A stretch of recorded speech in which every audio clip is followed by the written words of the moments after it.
Tingnan natin kung paano makakaapekto si Alyssa Solomon sa 4 na kupunang ito. Kung mapupunta siya sa Capital One, makakasama niya muli si Bella Belen, isang UAAP Championship duo ang mabubuo sa PVL na siguradong mag-aangat sa Solar Spikers para maging isang legitimate contender. Kung sa Galleries Tower naman siya babagsak, siya ang magiging pangunahing sandata at focal point ng kanilang opensa na kulang sa kanila noong nakaraang konferensya.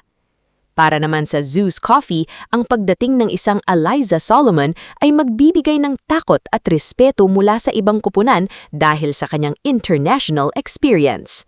At kung mangyari ang milagro na makuha ng Choco Mucho Flying Titans ang 10% chance at mapunta sa kanila ang top pick, isipin ninyo ang isang rotation na may Cici Rondina at Alyssa Solomon. Isa itong bangungurat para sa floor defense ng kalaban at posibleng magdala sa kanila sa mailap na kampyonato.